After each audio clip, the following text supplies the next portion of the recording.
Ndugu zangu,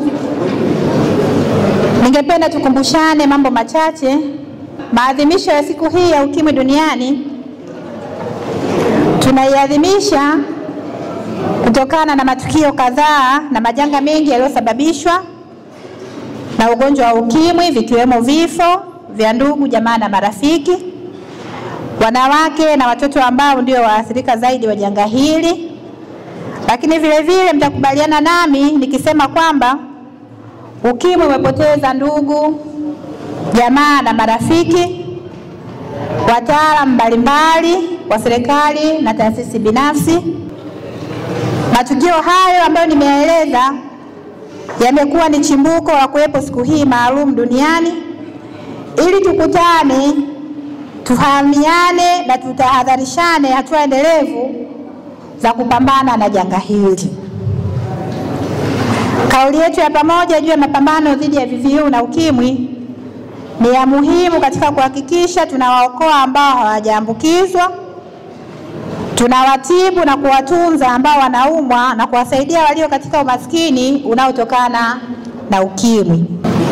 Na kauli mbiu ya maadhimisho ya siku ya ukimwi duniani kwa mwaka huu 2025 ni imarisha mwitikio, tokomeza ukimwi. Ujumbe huu unasisitiza kila mwananchi kutoa mchango wake kwa mawazo, fedha na kupambana na maambukizi ya ukimwi katika familia, taifa na mataifa.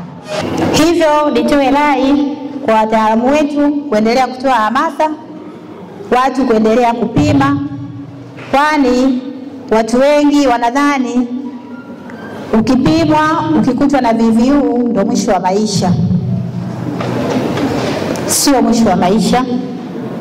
Ukitambulika una maambukizi na ukafuata masharti ya kunywa dawa na masharti mengine ambayo wataalamu watakupa, utaishi muda mrefu, na kuna lugha wanasema kuugua sio kufa. Wanafunzi, ni waombeni sana msifate mkumbo. Wanaweza wakatokea watu wanawashawishi kufanya vitendo viovu. Kilichokupeleka shuleni ni kusoma na sio kufanya mambo mengine. Ikitokea mwanafunzi unajihusisha na mambo ambayo hayajakupeleka shuleni, utakutana na mkono wa serikali. Mwende mkafanye yaliyowapelekeni shuleni na sio mambo mengine yoyote. Kongamano kama hili kwa mtu unasoma vyuo kama vya CDTI, hata utakiwa kulazimishwa kubaki. Unatakiwa ubaki kwa sababu ni taaluma ambayo ukiajiriwa unatakiwa kuishi na jamii na kuifundisha jamii. Na ninaamini kabisa siku ya leo muhimu ambayo tumeazimisha ni mapambano dhidi ya nini? Ya ukimwi. Sio tunahamasisha, tunajifunza namna ya kupambana na ukimwi.